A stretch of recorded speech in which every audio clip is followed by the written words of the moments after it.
So sort of, I pretty much agree. I am as one representative of market, sort of believe in the same idea that it's likely a cyclical slowdown. India has had a good 25-year track record of delivering 6 quarter, 6 half growth with a mild sort of 0.5%, 1% upswing and downswing. So I think it's something similar underway. But let me highlight a few points, just to play devil's advocate, not the reason of structural slowdown, but when someone points at numbers like as follows. Last 10 years, India growth is only 5.5% relative to what Nageshwar and many others actually argue it could the potential of 6.5. The car sales growth has been, in a volume terms, only 5%. Two-wheeler volume growth of last 10 years is only 2-3%. Same as with the staple businesses. In fact, our delta of India growth versus other emerging market in last 5 years has actually fallen versus the previous 5 year. Once you sort of look at all these numbers, even the sort of a hardcore believer and an optimist in India, such as me, sort of begin to think that, could the guy who is actually making an argument on the street that, there could be a structural problem underway, which actually began to sort of play out much before, Trump was elected. Thinking of budget now as to, of course, you laid out in terms of on the fiscal deficit side, what would government do, even in the weak macro setup that we live in. But if I were to sort of ask you, because markets, and our audience right now is market, the markets sort of are looking at surprises, both on the positive and negative side. If the budget is going to deliver and maintain 4.5% fiscal deficit reduction with few PLIs thrown in, with tariffs hike in metals and some other sectors, all of that is sort of a BAU. Is there something that, you think that is coming to us, that market would be surprised with, either positively or negatively?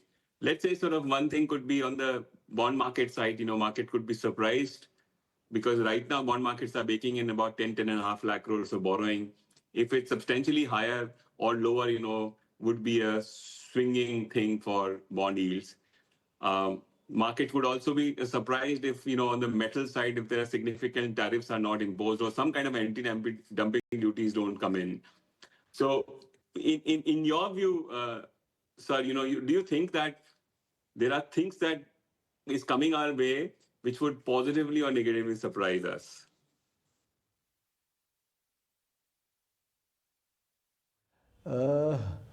I have a fear that we will mostly get negative surprises. The bond market, for instance, I mean, there is a significant participation by the FIIs. So if they rush for the exit, that will certainly hit the bond market, would it not? As for the metal prices, again, there are various unknowns. We do not, the US economy has been booming. Will it continue to boom or will it get trapped in its own rhetoric of trade war and ultimately go downwards? We don't know.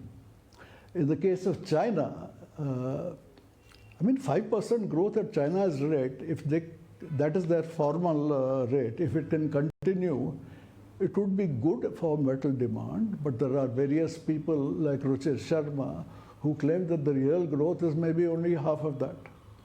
If there are huge number of tariff sanctions against China, that again may lower Chinese demand, which would certainly affect metals. But overall, metals have shown significant strength, even as some agricultural commodities have been coming down. And I think, there is a background to this. In the West, to open a new mine, the environmental regulations and conditions are such that if you want to increase production, it takes 4 or 5 years to get all the clearances and, start work on a new mine. Because of this, I think that for a large number of non-ferrous metals, I think the outlook might be, in fact, quite good in the medium term because new mines don't open fast. The big problem is going to be steel. There is enormous Chinese overcapacity. We do not know what is going to happen to it. If China keeps dumping this on the market, I think the outlook for steel would be seriously affected. But I think non-ferrous metals, the outlook may be somewhat better.